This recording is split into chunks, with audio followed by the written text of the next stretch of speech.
Выбираем место установки камина согласно проекту дома и нормам пожарной безопасности и устанавливаем центральный фундамент.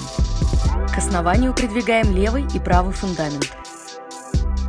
Задняя и нижняя стенка ставятся полусферами в ответную часть центрального фундамента. Футеровка задняя прислоняется к задней нижней стенке. Ставятся левая и правая стороны футеровки.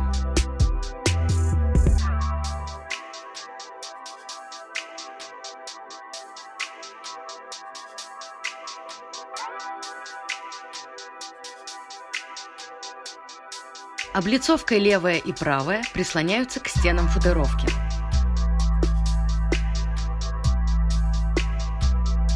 Боковые столешницы устанавливаются на выступающие сферы облицовки.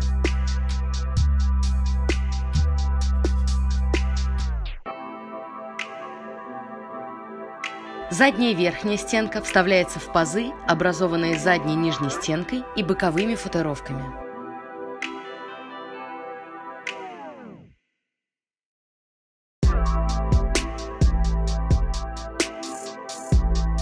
Дымовой зуб ставится на заднюю футеровку между боковыми футеровками камеры сгорания. Задняя и верхняя футеровка устанавливается на дымовой зуб между углублениями на задней стенке. Ставим верхние боковые футеровки.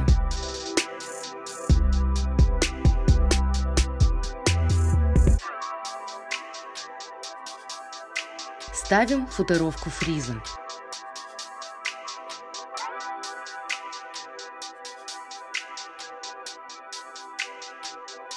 Фризовая часть ставится на пазы облицовок.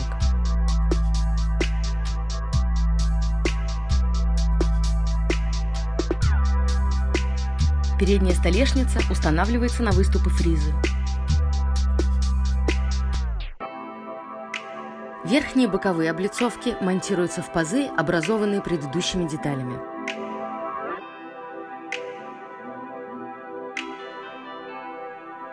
Передняя футеровка дымовой камеры вставляется между облицовками дымовой камеры, верхней боковой футеровкой на соответствующей плоскости. Передняя верхняя облицовка вставляется в полусферы передней столешницы и своими пазами опирается на боковые облицовки дымовой камеры. Кладем верхнюю крышку и тем самым запираем всю конструкцию целиком.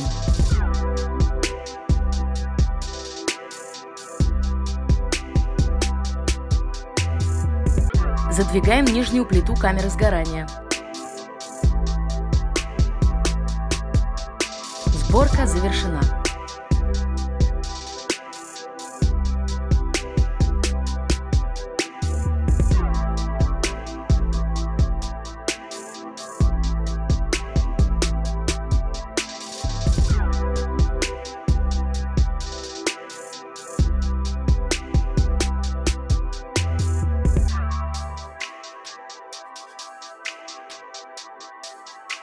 Также возможен вариант с дверцей, которая обеспечивает дополнительную пожаробезопасность изделия.